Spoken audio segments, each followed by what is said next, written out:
Good morning, everybody. I hope you're all well. Welcome back. This go round, I thought I'd dedicate a show to this thing of beauty, and it is a thing of beauty. This is a 3D printed Spindrift from the television series Land of the Giants. When I was a kid, all I wanted to do was fly in the Spindrift. And I would make crude versions of this to play with because I just thought it was the most coolest thing I'd ever seen. And of course, in later years, when I became a modeler, the Spindrift showed up in your hobby shop. Aurora was making it, a very sort of tiny version of this, and I'm sure we've all made one or two of those in our lifetimes, put them in dioramas, lit them, and did everything else. But studio scale things, or things of this size, have always intrigued me. Partially because, especially for the shows that I fell in love with as a kid, I just thought it was cooler to have a larger scale version of it. And I happened to be watching Randy Cooper one day, his YouTube channel, and lo and behold, he's got this. Now there's a couple of other guys who are building it as well. Ken Spriggs is as well. Check him out on YouTube, Ken Spriggs. He is also building it, and good guy, very talented. And I thought, I have to have this. Well, it's sort of quirky the way you get it. You got a Facebook friend, John Foster, his name is, and you then can communicate with him on Messenger, and he will make you one of these things, or at least I hope he's still making them. He should, because he does a great job with them. And it comes in several pieces that he recommends you put together with Crazy Glow, Instant Glow, CA, whatever you want to call it. And so you do, and then you've got an awful lot of work ahead of you. Now, I've talked about this before. I think I mentioned this with the Galileo. This is begging for an interior, but it didn't come with an interior. So what did Randy Cooper do? That's right, he built an interior, but he just didn't build a interior. He built the interior, and it is phenomenal. So I just wanted to talk a little bit about this because it is aftermarket stuff. This is not the kind of thing you can get at your local hobby shop, and a lot of the hobby has gone online, which in some ways for me is good news, and in other ways it's bad news because I'm a big proponent of local hobby shops. I think it's really important we support them. They are awesome for resources and incredibly helpful if you're just getting started. They know an awful lot about paint and glue and tools. And sometimes it's fun to see those things physically in your hand rather than trying to buy them online. Although, because there are so many YouTube hobbyists now out there who actually devote entire episodes to tools, it's probably just as easy to find them there. But I don't know, guys. I just think it's really important we support our bricks and mortar. Hobby shops cannot be a thing of the past. They're just so cool. So, but alas, as I said, you can't find something like this at your local hobby shop. Now, unless there was a local hobby shop who picked up the phone, called John, and said, "Hey, you know what? Give me 10 of these." But for the amount of money that it costs to actually build one of these things, and I think it is reasonable because it's an incredible amount of work. I mean, it must take at least a couple of weeks to print this, I would imagine, on a massive printer. So I say kudos to everybody involved, but I chased it down, and then I asked Randy if I could have an interior. He had some available, and I picked up an interior. So I want to just sort of share this thing with you because, like I said, it is a thing of beauty, and we're going to be building it. I don't know if I'm going to be building it stage by stage by stage, but certainly on my Instagram account, Spruverse, you will see me playing with it and getting it ready. But I wanted to talk about strategy today and a little bit of what you get. So as I mentioned, the 3D printed kit comes well packed and in pieces, so that have to be put together. They're very nicely labeled, as you can see, and then I just simply glued these pieces together. Now, at this moment, very crudely, because you'll notice that there is a tremendous amount of work that's going to have to be done to smooth this down. And I'm going to recreate these lines. They were very kind to put them in here, but they need to be puttied and got rid of. So there is a lot of work to be done here to actually put this thing together. But he's done a really nice job at it. And where you really needed it to sort of be solid, it is solid. So this is the top, and it does come with a door that will open. It will slide open and close. There are some geniuses that will probably be able to have this automatically open and close, but that won't be me. So I'll put that on the floor for a second. And I wanted to talk just a little bit about the interior, but before I do, let me turn this around and show you. So it has the back comes in 4 pieces and the bottom. And then it also comes with your tail fin, which is in several pieces. And I am not sure how I'm going to finish this yet. But it's going to be sanded and puttied and painted, and I'm sure it's going to look pretty awesome. Because by the time you put several filler sander coats of primer on this, after it's been painted and smoothed down, and once you've painted it, it will hide a lot of these imperfections. And I'd hardly call them imperfections. I mean, as obviously it was just the way it was printed, line after line after line. It's solid though. It's an absolutely solid piece. It's great fun. Now,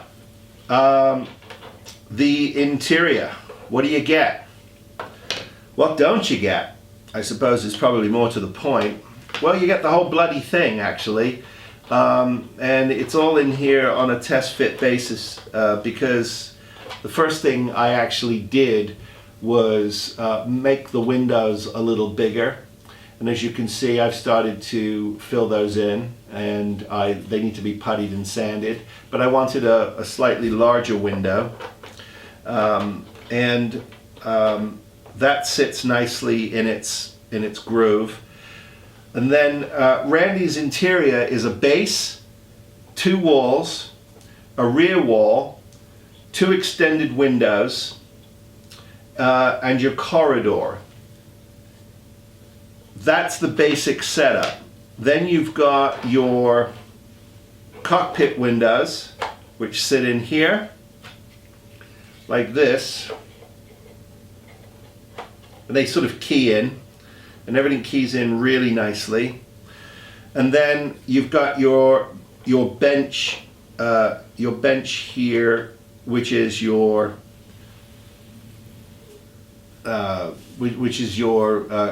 control center, all with openings for lighting it all up, so the whole thing is going to be lit up.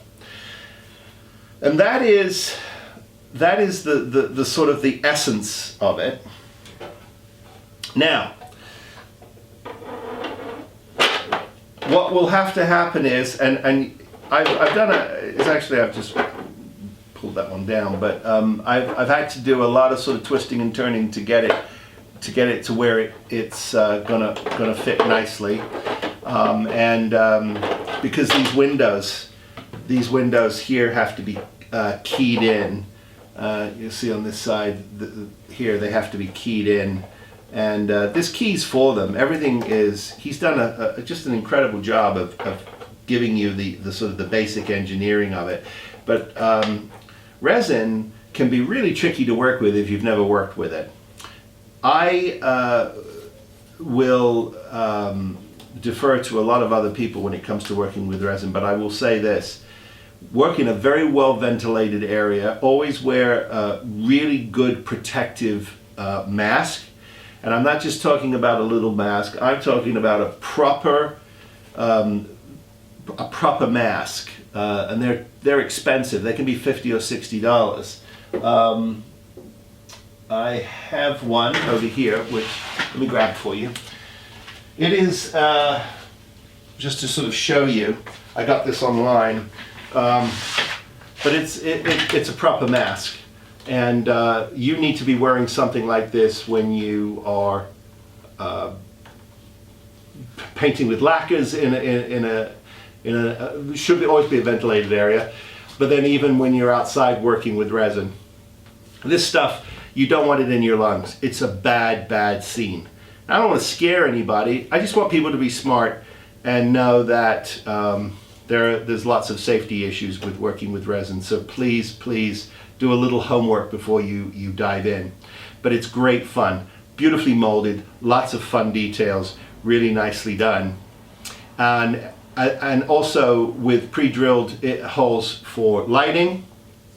And so we're going to be lighting this. And Randy Newbert at Voodoo Effects Lighting, I'll give you a link to his website, actually builds an entire kit for this. Great fun. We'll get into an episode about electronics just to sort of give everybody an overview of what I know and what I've learned, more for resources than how to, but I'll talk about that at a later date. So that is the interior. Now it will all be sealed up at the end, but you'll be able to see through on both sides, through these windows and through here, and I'll take plenty of pictures of it before I close it up, because I think once it's closed up, it's never going to see the light of day again. I don't think so, but just great fun.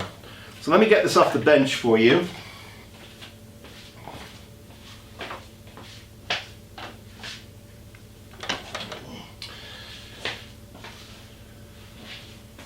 And bring in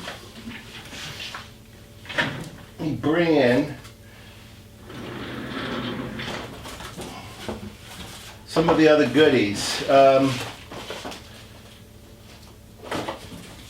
Now, Randy offers several versions of this, of his kit. He offers an interior, but he also offers just an exterior. But everything is here for you to build this kit with details that are just beautiful. These chairs, for instance, these chairs are just incredible.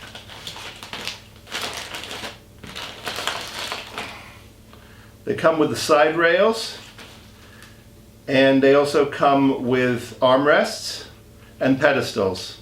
And what I like about working with resin is just the amount of detail that you can get out of these things. Now, they do require a tremendous amount of cleanup, and that's okay. That's part of the modeling fun of it.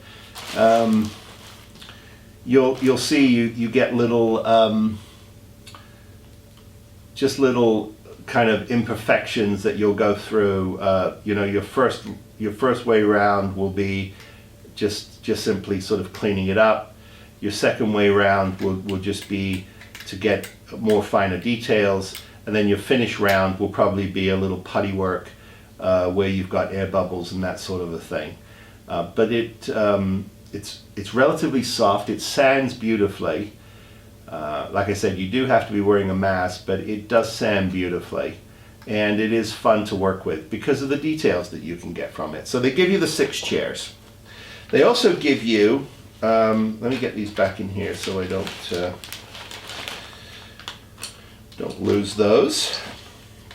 They also give you the cockpit chairs, which are just as incredible, because if you did the research as Randy did, you'll know that these were old fighter pilot chairs. And Irwin Allen was notorious for reusing things over and over again, so you probably saw these chairs in Voyage to the Bottom of the Sea and The Flying Sub, I would suspect.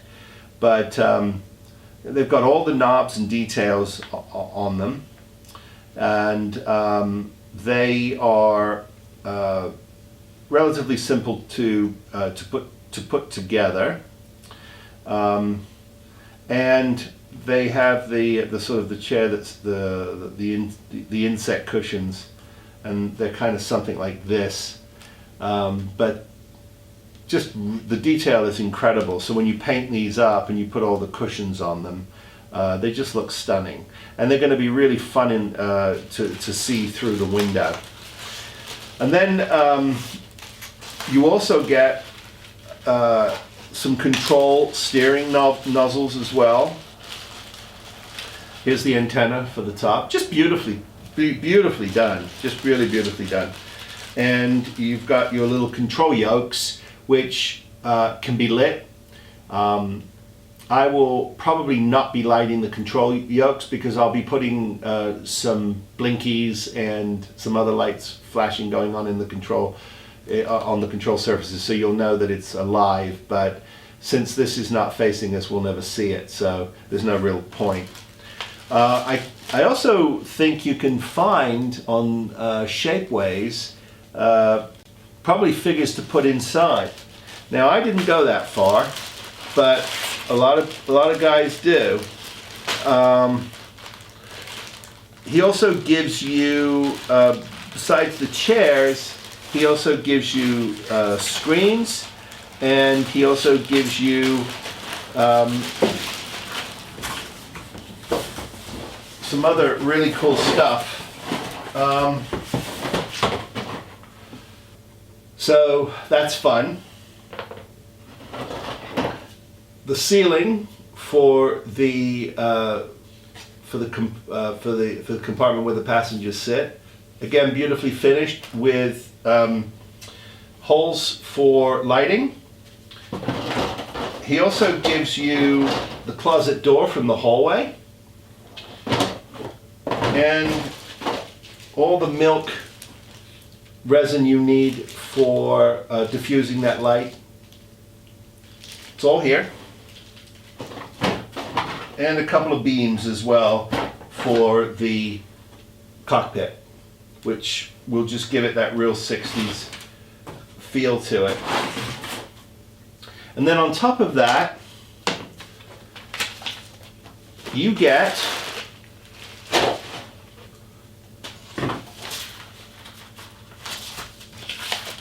an envelope, whatever you want to call it. And in that envelope, which Randy supplies, you get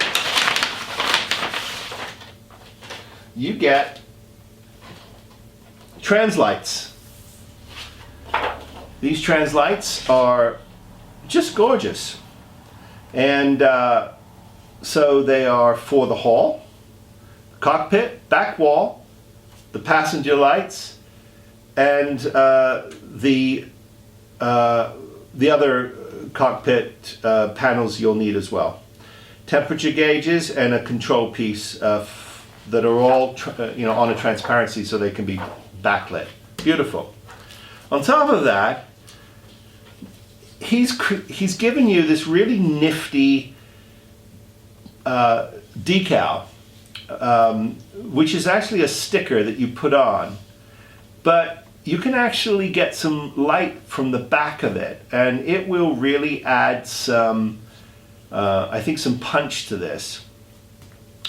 And he also gives you these wood overlays for the side panels and the doors. So you get an absolutely authentically reproduced interior. Great fun. And of course, here are your exterior decals for the ship. Now he does say, I don't know how accurate these are. I'm not going for studio accurate. I just want a nice model. There's a lot of guys out there who go for studio accurate, and that's absolutely fine. And I really applaud them for doing it. They're incredibly talented, and it's fun to have something that's studio accurate.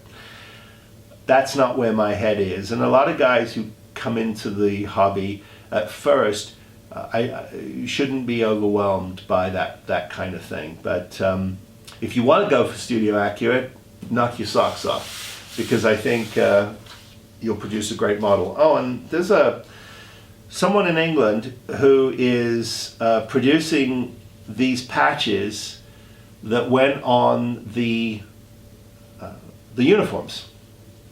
I got one because I thought it would look great on the base, so I haven't figured out what the base is going to be yet, but it's going to be a lot of fun to figure out how to display this. So that's the Spindrift, the 3D printed Spindrift. Give it a go, check it out. Thanks for tuning in.